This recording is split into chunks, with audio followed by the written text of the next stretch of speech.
rings on today. Shout out to AEW. Shout out to Oakland Ballers. What y'all know about that? Ha ha! Haters!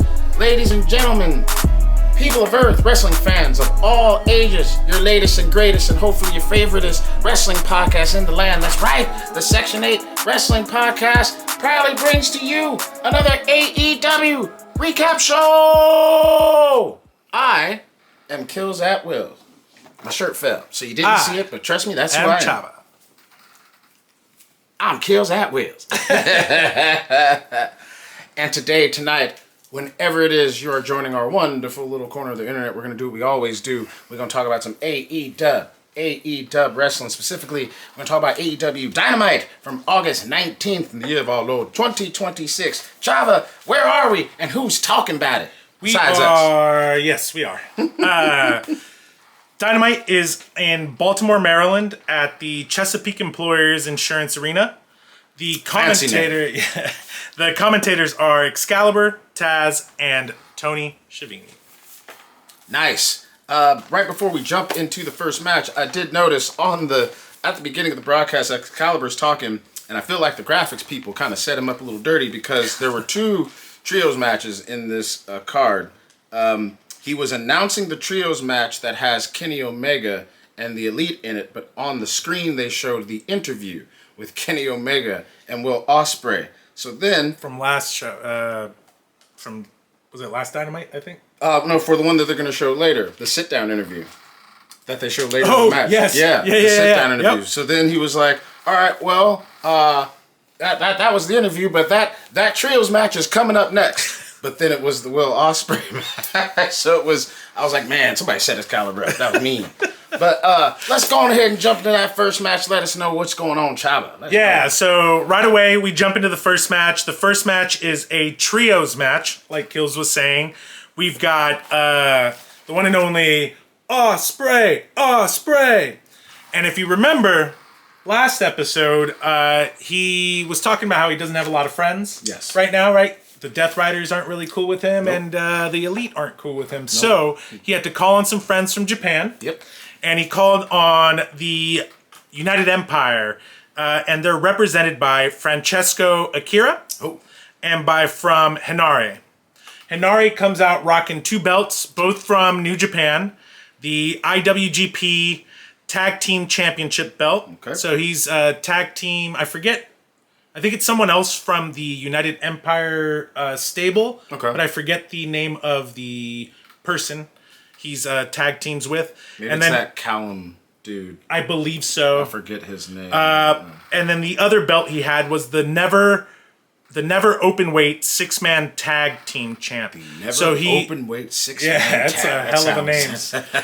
It's basically it's a trios belt. Okay. Yeah. It's him, that other guy from the tag team, and I believe I read Will Ospreay, but I don't know. He's been very active over here, but don't quote me on that. But it's I think it's somebody knows. Yeah. I think it's someone else from United Empire. Okay.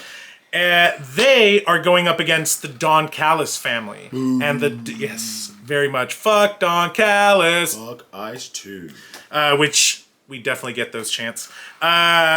So Don Callis is represented, the Don Callis family is represented by the Machine Brian Cage, Rocky Romero, and the Murder Hawk Monster, Lance Archer. I know, that's a hell of a name, right? Right from the get-go, we start with large, very big, fuck Don Callis, fuck Ice 2 chants. Indeed. I have a couple spots here. Yeah. From the start, Lance Archer and Henare have a great back and forth. They're trying to hit each other with a bunch of elbows. Neither one is falling. Then they try to run into each other. Neither one is budging. So they're back and forth. Get us off to a nice hot start. Yeah. Brian Cage, just in general, I have a note here that says he's looking good. I remember not being very impressed with him in Lucha Underground. I just thought he was in Lucha Underground? He's Brian Cage. Oh, he was himself? Okay. Yeah, he was the Machine Brian Cage. Oh, okay. I thought he was just a big muscle kind of bound dude, whatever's, but his wrestling is really improved. I really enjoyed watching him. I enjoyed watching him too. Match. Yeah. So Henare at one point does a deadlift German suplex on Lance Archer. Henare was a wild cat. You can really tell the synergy with United Empire. These cats have wrestled before. These cats They know each other well. Each other. Yeah. It's really fun to watch. Another good spot that I liked, Francisco Akira is going up against Lance Archer. He's doing these multiple chops on him, just back to back to back, and they're just not working. And Archer's just kind of looking at him.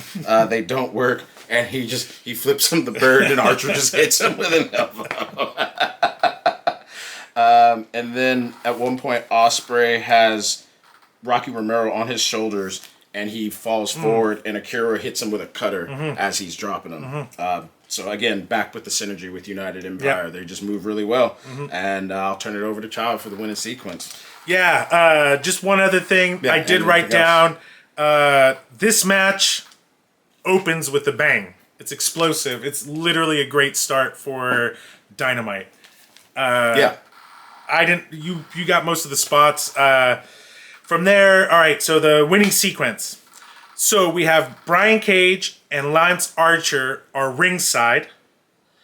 And Henare does a senton onto Lance Archer from the apron. Akira does a moonsault off the second turnbuckle. He was on the apron, runs on the second turnbuckle. Does a moonsault onto Brian Cage. In the ring, we have Will Ospreay. He goes to grab Rocky Romero, but Romero counters with 2 uppercuts.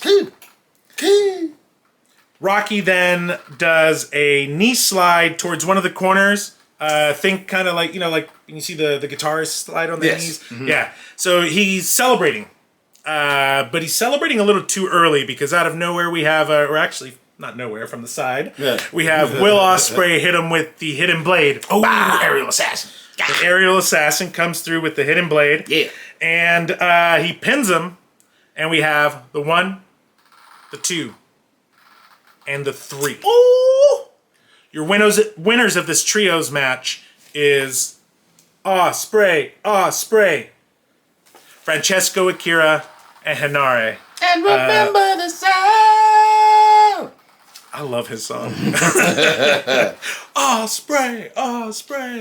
That was fun. Another thing fun to do live at Forbidden Door. Fuck yeah, we had some fun. We got to see him win the Owen Cup tournament. So that started this whole thing in motion. We were there from the beginning of that whole thing. Fun match. My match MVP was Henare. He was a fun dude to watch, man. He was really fun to watch. Yeah.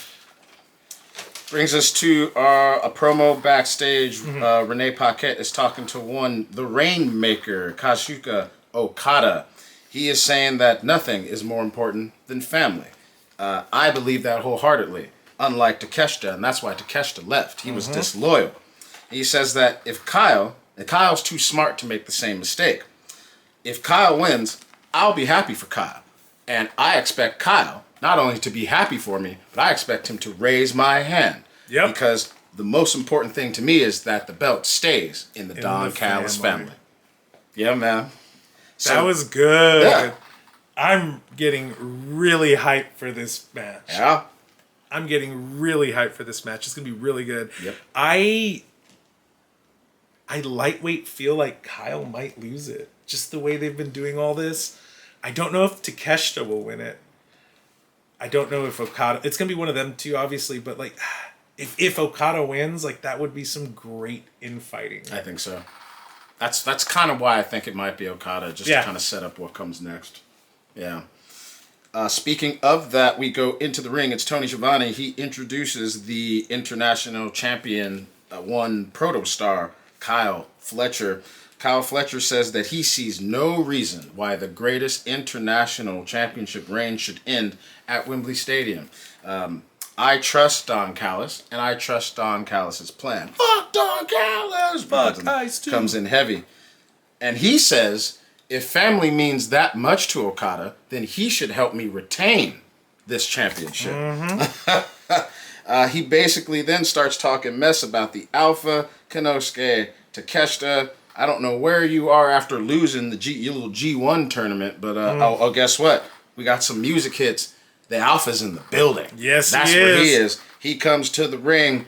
They take off some jackets and it's chaos. Boom, boom, boom. They get to scrapping, but Takeshita hits him with a running knee, drops him with the raging fire, stands over Kyle with his belt. Statement made. Mm-hmm. Hashtag statement made. This match is going to be insane. It's going to be so fucking good. Yes. I'm really excited for All In. Same. This card is, oof. Same. And they're doing such a great job building up to it. Same. Yes. Same.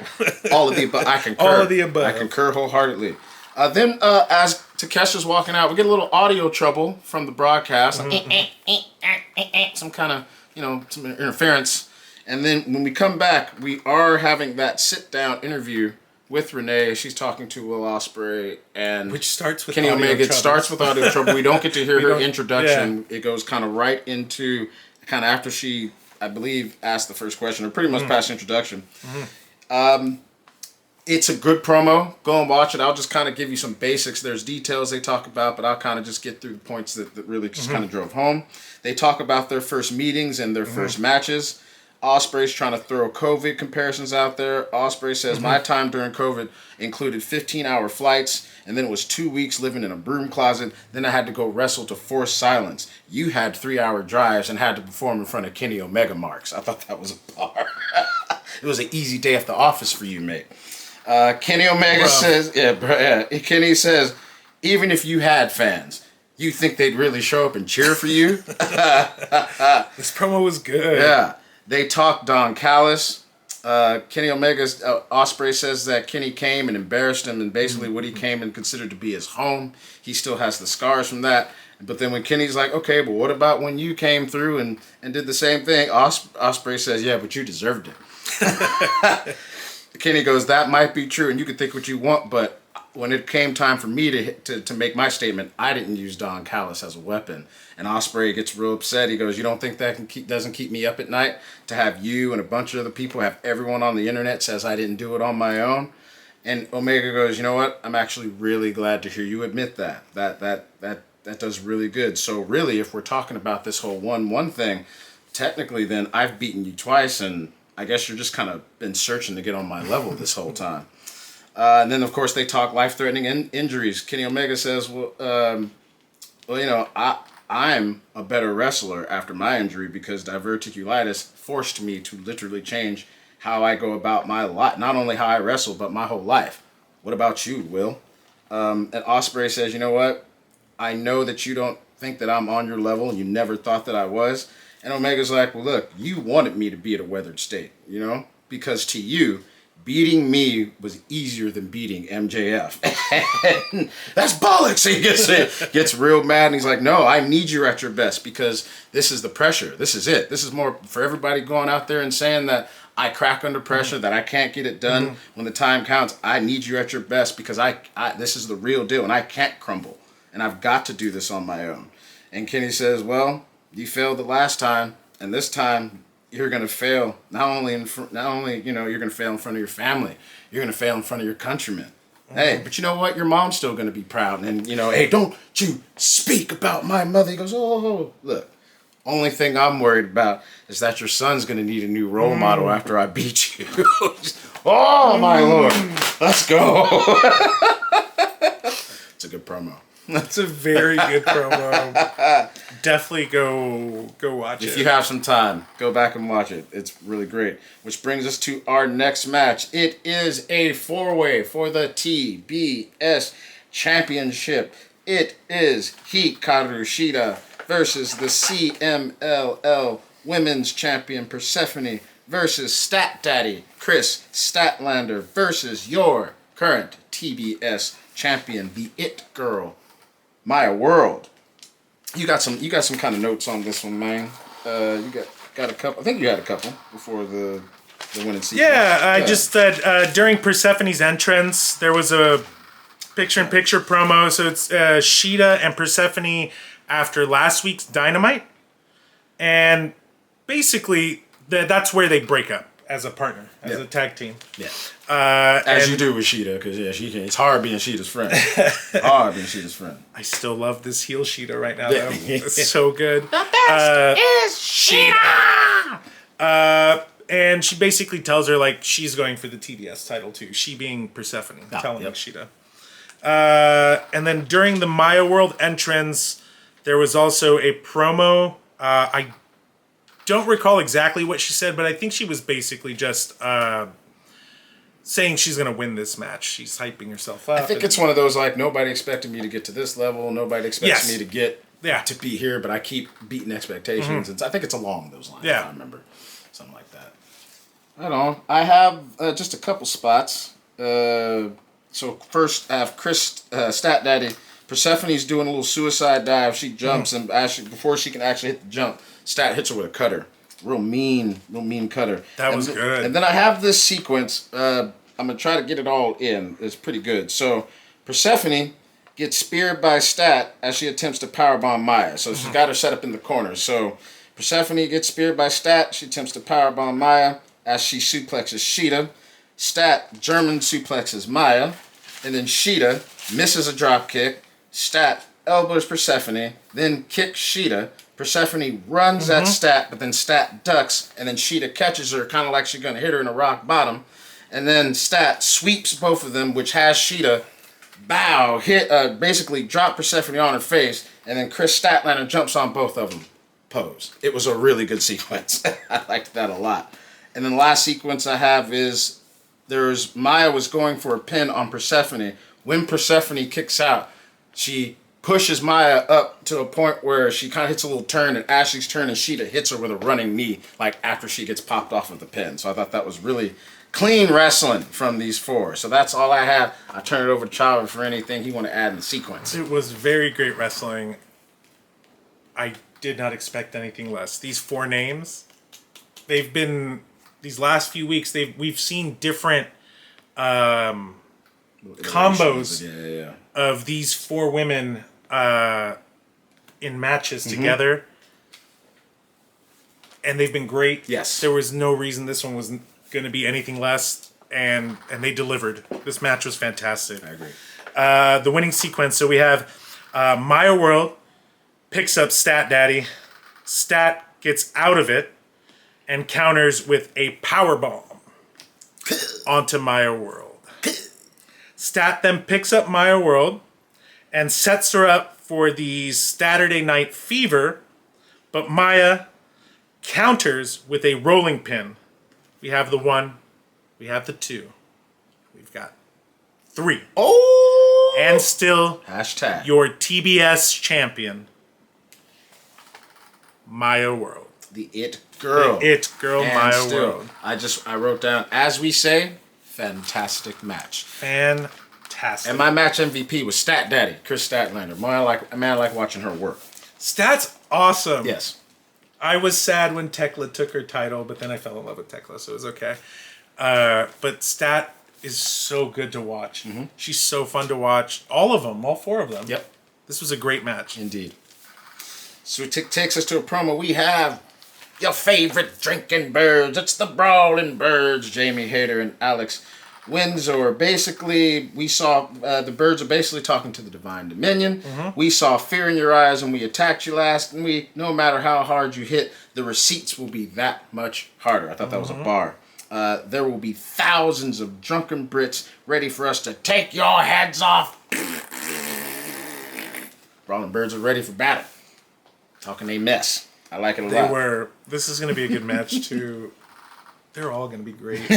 All in, baby. I'm really excited for All In. All in, baby. All in. We go next to a match for the C3. It's a Continental Cup quarterfinal match. It is the Switchblade, Jay White, representing the Bang Bang Gang. 2 words. Guns up. Versus leader of the Death Riders and your AEW Continental Champion, John Moxley. John Moxley. They in the as they do before John Moxley comes out, it always shows it backstage, and usually it's a bit nice red light. This time the light had Marina Shafir kind of showed first, and I just said she is fine. I love Marina Shafir. She's a beautiful woman. Beautiful woman She's indeed. A badass too. Renee is in the back talking to Kyle O'Reilly, and Orange Cassidy's just trying to talk the cup, and they're watching the screen, and they literally, hey, Renee, could you not? We're trying to. They're invested in this match. Focus. Yeah, they want to know who wins because that could potentially be their competition, one of theirs. As the match gets started, we get some real strong Switchblade Moxley, Switchblade Moxley. So we had a nice the crowd divided crowd. It was hot. It was hot. Jay's showing off some neck pain early on. He's been because of these attacks and things. He's got the neck all taped up. And Mox is a shark that smells blood in the water. Knows right how to go for that. Jay's really good at throwing his hands. He has Mox in the corner at one point. He's just throwing these chops and these kind of moves together. Jay White is slowly becoming a real favorite of mine to watch work.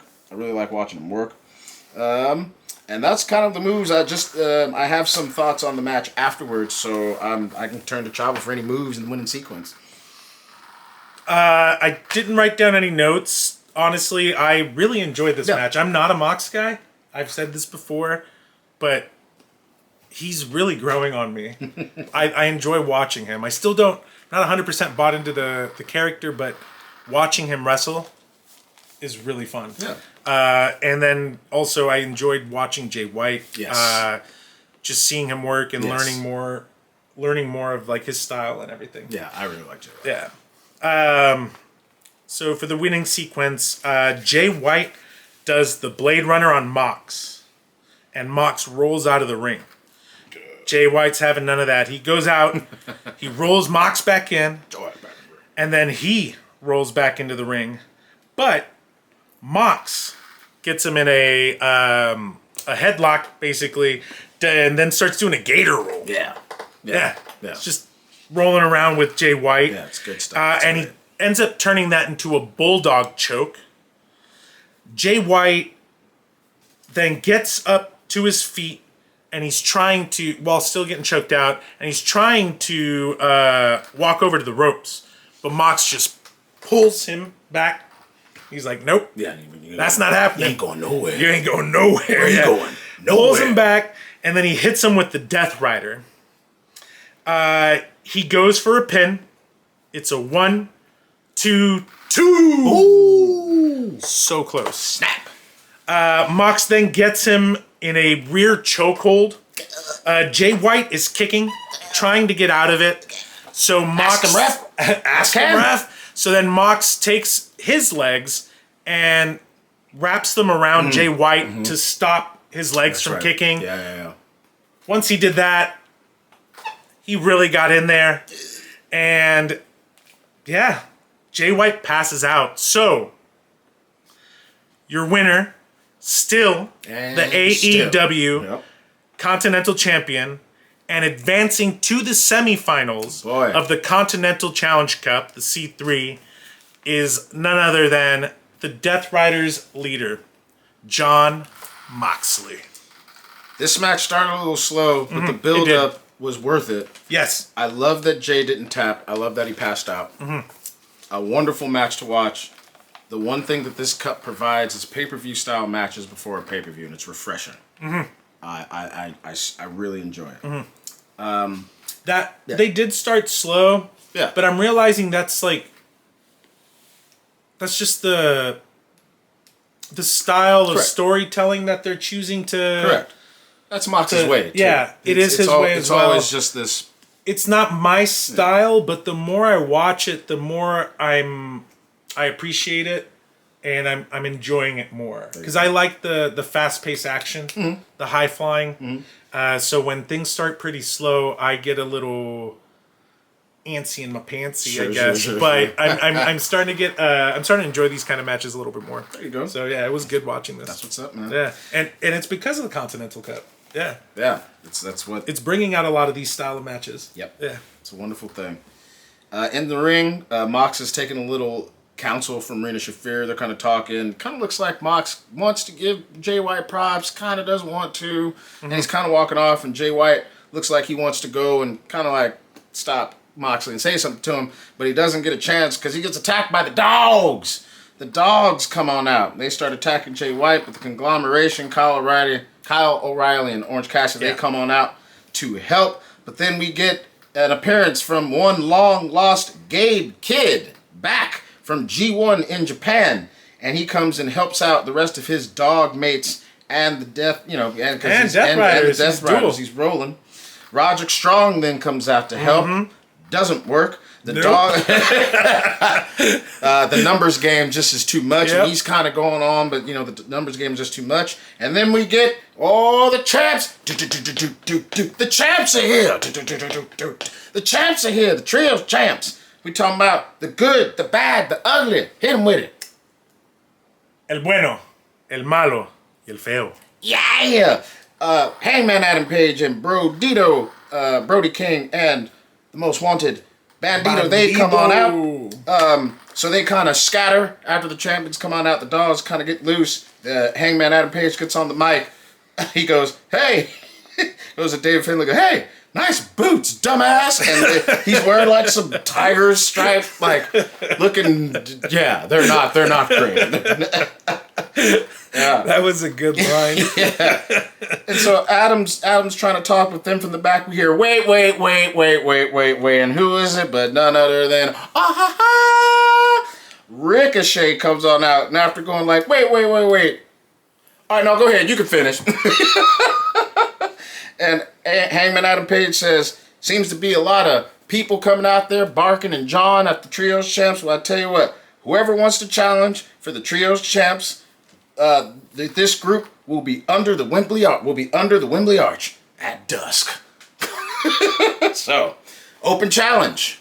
Hangman to whoever has wants an it. open challenge, yeah. Open challenge for the Trios championships at all. And there's a lot of Trios teams that are active right now. They're doing a good job with this storytelling for the championships. Yes. Because we've got the good, the bad, and the ugly. Mm-hmm. We had the Demand that came out. Mm-hmm. Lethal Twist came out with them. That's three of them there. Yep.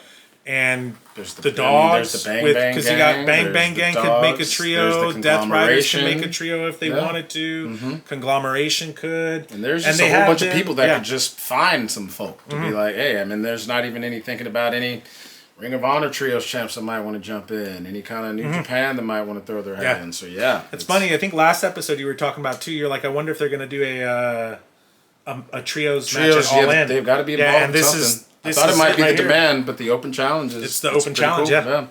Bring it on.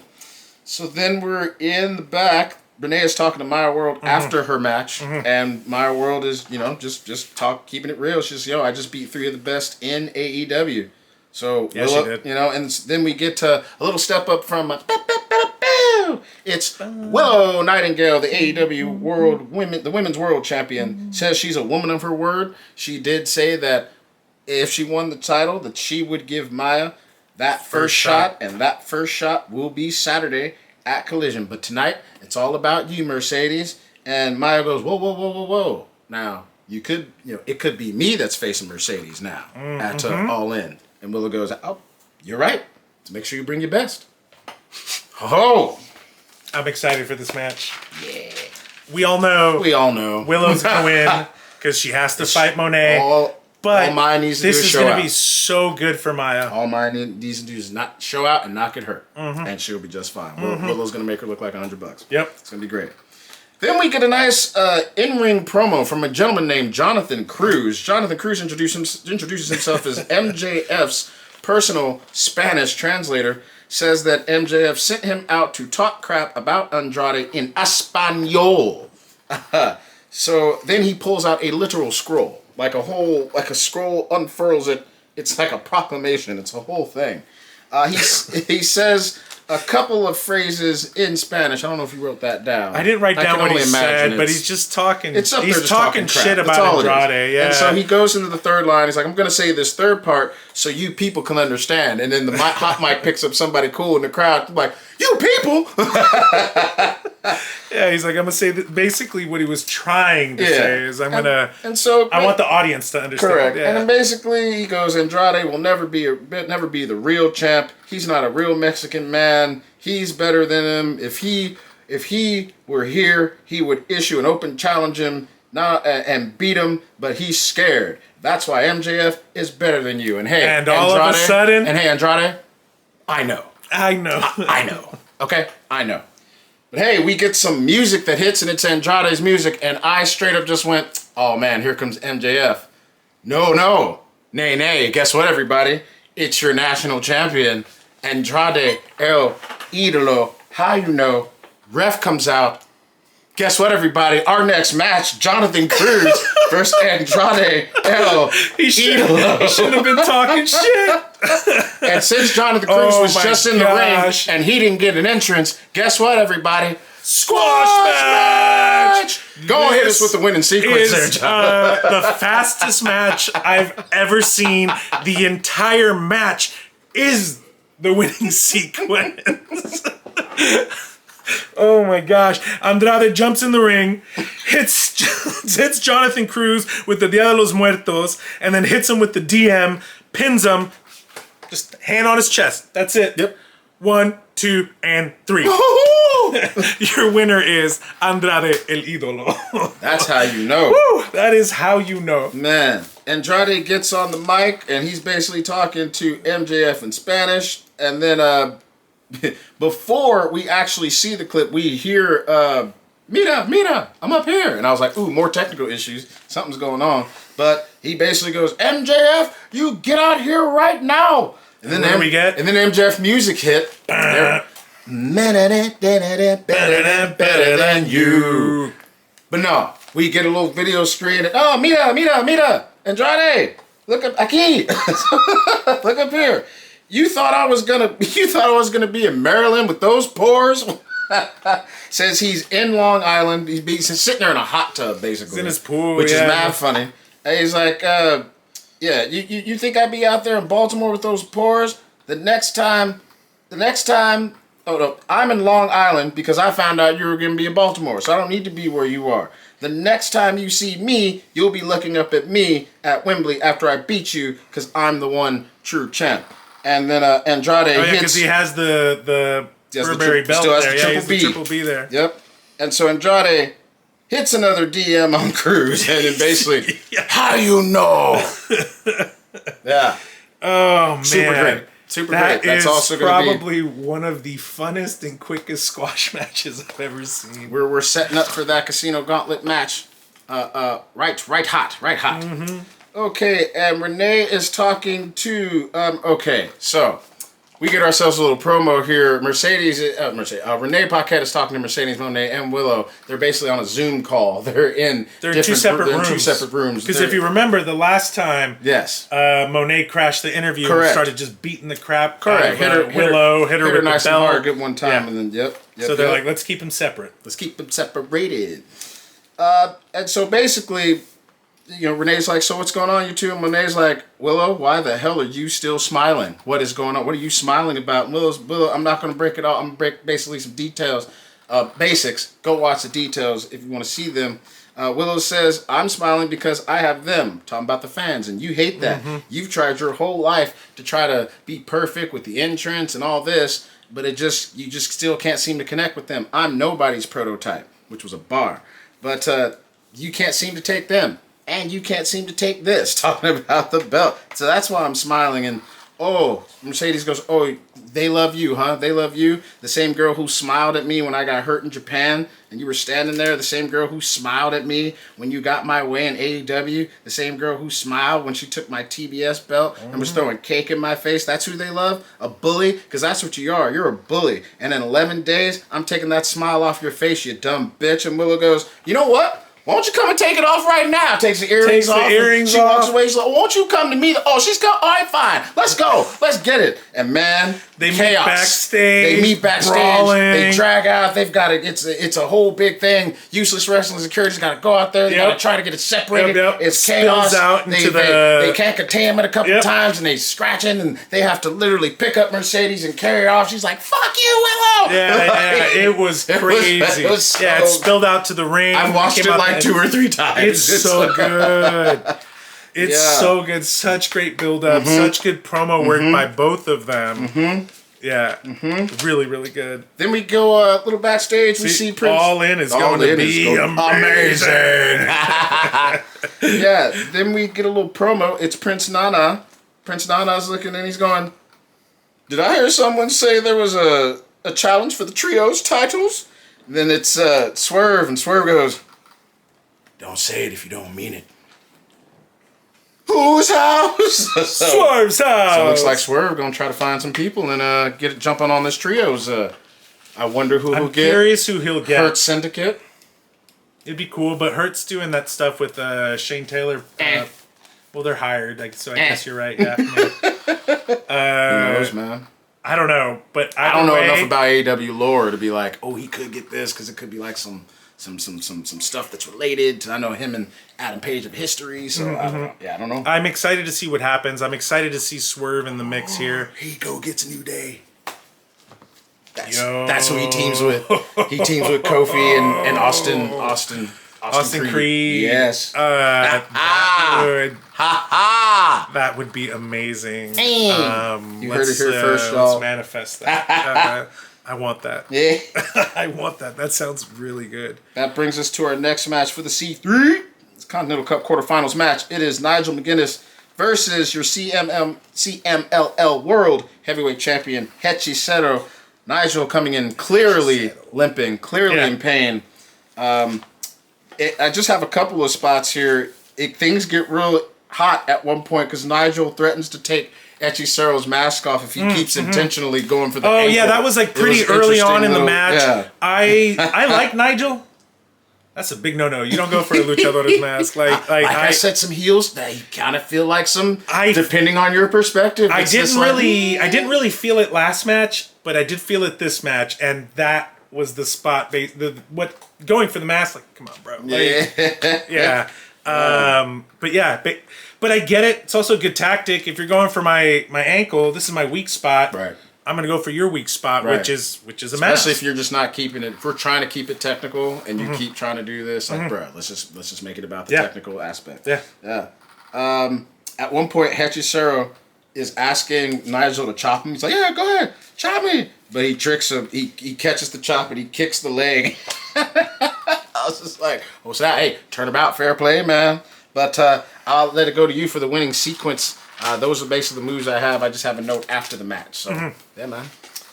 So Nigel is sitting at one of the corners in the ring, inside the ring. His ankle's in pain. The ref's checking in on him. He looks around and he sees the cup. He sees Hechicero. And he slowly gets up to his feet. Hechicero goes to the other corner, directly opposite of him, and starts running at Nigel.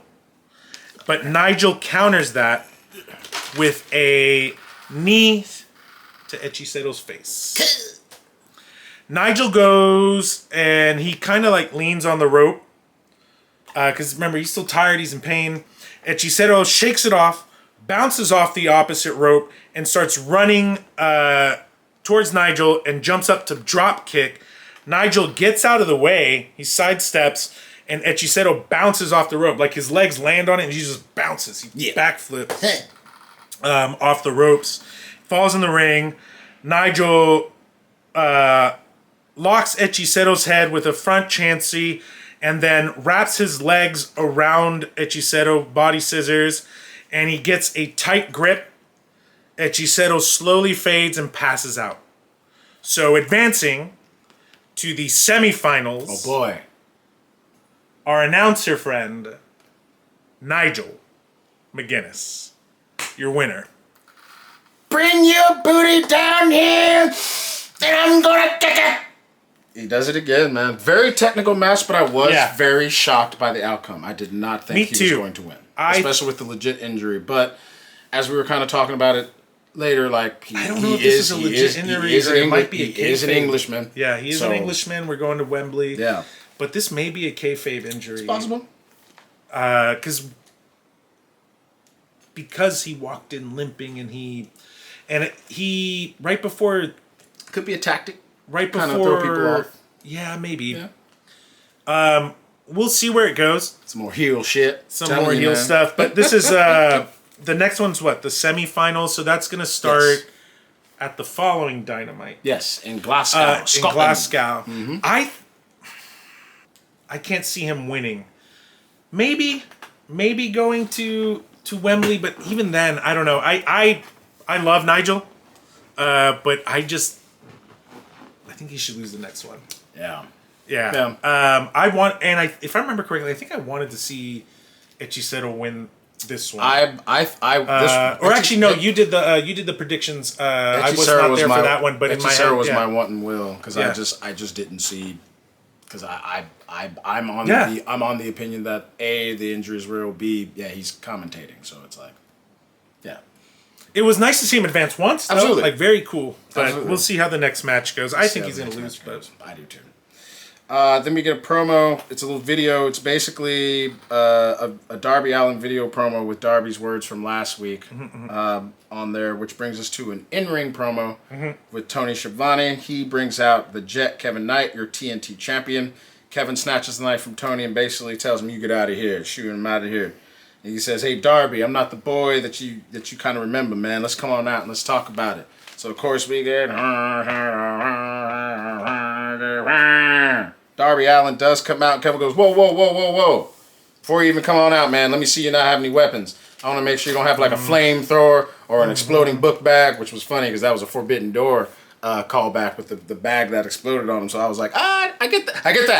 I get that reference. I get that callback, And so Darby's like, "I don't have anything, man. You see, I'm good." Yeah. He's like, "Okay, you don't have any weapons. I don't have Don Callis. Come on out. We could come on down. We could talk." And then pyro just goes off all around Darby. Boom, boom. As he gets to the top of the ramp, start walking down. Yeah. And then Kevin Knight hits him with the TNT belt. He sets Darby Allin inside of a chair, hits him with the coast to coast.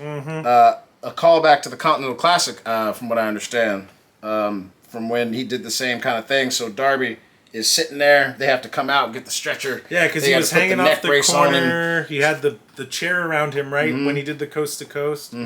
Yeah. Steve Borden comes out, Sting's kid. He's coming. Oh, is that who that was? Yeah, he's coming out to check. Okay, because I wasn't really too familiar with who he was. He came out and I was like, "Who's that?" Okay, he's coming out to help. Cool. And Darby gets put on a stretcher. They carry him out.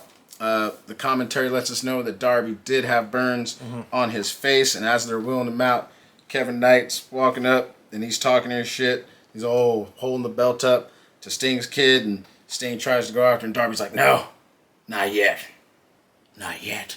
So, man, Kevin Knight ruffling some feathers before all in. Just letting Darby know, but that's just fuel for Darby. Yeah, like you can't, you know what I mean? It is. It's just fuel for Darby. What was Sting's name? Or Sting's son's name? Steve Borden. Steve Borden. Which I don't know if he's a junior. I believe that's Sting's actual name too. So he might be Steve Borden Jr. And he wrestles as Steve Borden. They just called him Steve Borden on the commentaries. I was like, okay. So then that's time. It's time for an event. What kind of an event? It's time for the main event of the evening. For the evening. Bing, bing, bing. We have ourselves a trios match. It is the Don Callis family versus the Elite. The Elite.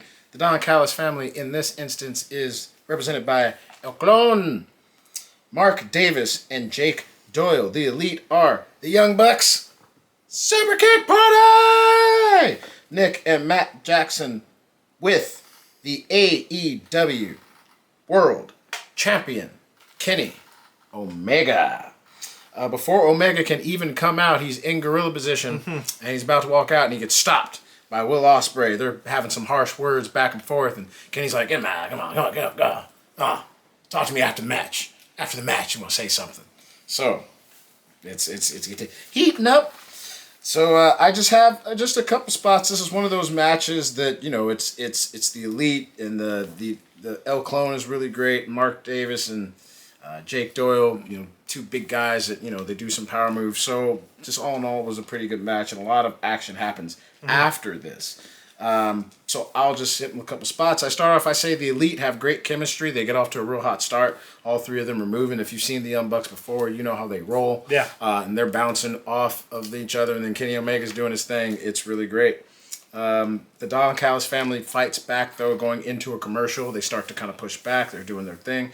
We come back from commercial, and I think because of the pyro that went off when Darby was out there, the arena got real smoky.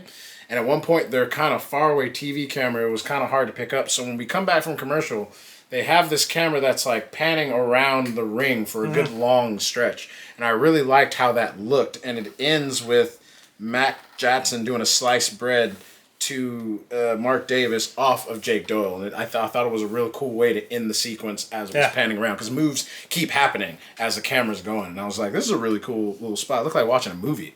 Yeah. Like, it was really neat. Yeah, it was really well thought out. I like the Elite does, they do the Terminator. Like, that's their whole thing. Freaking Kenny Omega. Yeah. And then what do I have? Kenny leaps. Oh, so Kenny leaps over El Clone, like almost like it looks like he's doing the splits, like he's about to land in the splits.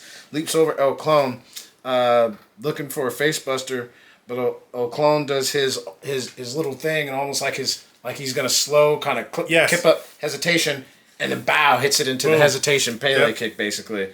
After doing like a whole flip counter, it was really El Clone is really smooth, in the ring. Super fun to watch. And that's as far as moves that I have going on. We're going to throw it on hand and final sequence. Yeah, before that, just a couple spots that I thought were really cool. I didn't go into crazy detail, but I did write down the Elite.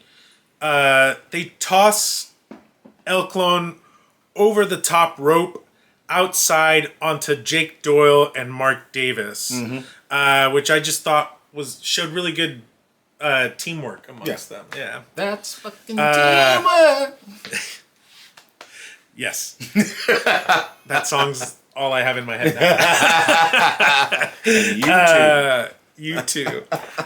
Jake Doyle and Mark Davis toss El Clone to the corner, but Clone is like, he's coming at them with his knees. Like, the way they threw him was just like his knees, and they hit Nick Jackson. Double knee to the face. Ooh. It was awesome tag team maneuvers for the Don Callis family. This was just a very fun match to watch. Yes. Very fast pace. Great tag moves. It's a great main event. So, the winning sequence. Oh boy. We've got El Clone and Mark Davis have been taken out and are ringside. Left in the ring is Jake Doyle and the Elite. The Elite. The Elite is standing in front of Jake Doyle, and we get a Super Kick Party! All three of them. Boot to the face. El Clone and Mark Davis start walking up to the ring, but the Young Bucks jump over the ropes and do crossbodies on them, taking them out. I love the Young Bucks. The Young Bucks are great. I love the Young Bucks so much. Jake Doyle is laying on the second rope, almost kind of like the way Ray sets people up for a 619. Yes. Okay. Yeah, kind of leaning over. Yeah.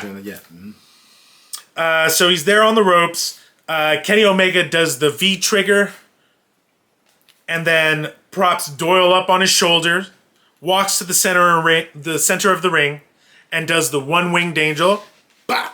Boom! Into the pin. We've got the 1, the 2, and the 3. Oh! Your winners for this your winos. Your winners for this trios match is the Elite. Kenny Omega and the Young Bucks. Yeah. Well, as we do around here, you can't celebrate much in AEW. Somebody's always got something to say. So things get real nuts, real quick and real crazy, real fast. RPG Vice and Lance Archer, that's Rocky Romero and Lance Beretta, or Frank Beretta. Frank Beretta? Lance Beretta. Last name Beretta. Trent Beretta. Is it Trent Beretta? I believe so. Samsonite. I was way off. RPG Vice. I might be wrong, though. He might be right. Y'all, let us know. Y'all know. RBG Vice and Lance Archer come out, and they come on and attack. Things are getting all crazy, and then you hear, "You think you know me?" Dun, dun, dun, dun, dun, dun, dun. That's on right. this day, I see clearly. Take us back, please. Take us back. That was so good. Adam Copeland comes out to help. It works at first, but then they start to kind of get on him. Christian Cage eventually comes out. He kind of took his time a little bit and kind of walked around, but then he gets all in there, gets into the fray. It helps. What does it say? It comes out. Oh, it takes his time, but he does come out. He tries to go for the kill switch on Beretta, but Beretta ducks, and he gets double kicked by the Young Bucks. Ooh. He was trying to help. He was trying to help. They get on, and so they're trying to explain themselves. All Cope sees is the kick. So what happens? He pushes Matt, and then we get some chaos going on. They're fighting, spills through the ropes, spills on out the ring, spills up the ramp, and that leaves our champion, Kenny Omega, alone out in the ring.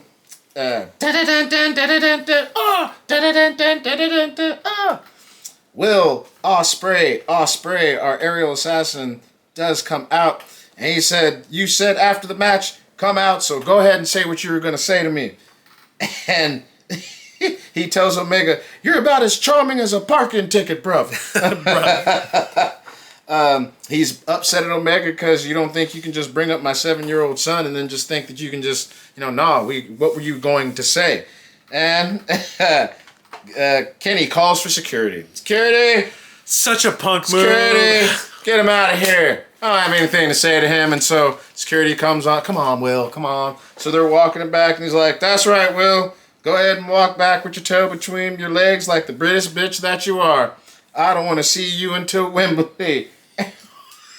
And Ospreay goes, "I'm going to kick the shit out of you." He is not having it. He runs back to the ring, and then security they stop him, and then they're holding him. As they're holding him, Kenny Omega, boom, hits him with the V trigger. He's like, "I got one last lesson to teach you, my friend." He picks up the belt and, "Take one last look. Take one last look, you son of a bitch." And then he picks him up, one wing angel, through a table that got set up. That's how we end. The last shot was so good. So the shots, yes. Kenny done snapped. Yeah, he did. That last shot before the show's over is awesome. You have, it's on ringside. You have Ospreay just laying there on the broken table. See the ring, and in the middle of the ring is Kenny Omega holding up his championship. Man. As of this recording, we are about 6 days away from Wembley. All in. It's going to be some fun. So good. I'm very excited. I look forward to doing our prediction show about that so we can talk about it. That'll be coming soon. Just hang on in there. Speaking of hanging in there, thanks y'all for hanging in there with us tonight. But hey, I have things to do. He has things to do. We know that. Y'all have things to do. But before we let you go, hey, why don't you help us out on here in our wonderful little corner of the internet? Go on ahead, hit that like button, hit that subscribe button. Please share the videos. Please comment on the videos, even if the comment is saying, "You guys suck." Thank you for your honest opinion. We appreciate it, and we love you. Anyway, tell your friends that your favorite wrestling podcast will soon be their favorite wrestling podcast. We are on YouTube. We are on Instagram at Section 8 Wrestling Podcast. And if you just want to listen to us, we're on Apple and Spotify Music. I'm going to turn it over to Chava for our final word of the day. Support indie wrestling. See if you can find any local promotions in your area and go watch some live wrestling. It's so fun. The community's great. You can talk to wrestlers a lot of the times, meet them after the events. Bring your friends, start some chants. Cool drinking steins, like at the Almanac, when you see things like Puppet Wars. Yeah. There you go. Yeah. You can get the cool play when you go see little BTW. BTW. Yeah. But definitely support indie wrestling. You never know. One of the wrestlers that you're seeing there may pop up on TV. And it's super fun. And just following their journey. They may be the next big superstar. They may be the next MJF. They may be the next Tekla. They may be the next whoever. Right? So support indie wrestling. Absolutely. We hope we made you laugh. We hope we made you smile. We hope we made you think about some really good wrestling. Keep it happy. Keep it healthy. Keep it positive. Keep it pushing. Much love. For the Section 8 Wrestling Podcast, I am Killz Atwillz. I am Chava. Hey, guess what? gonna see y'all on the next one. Bye.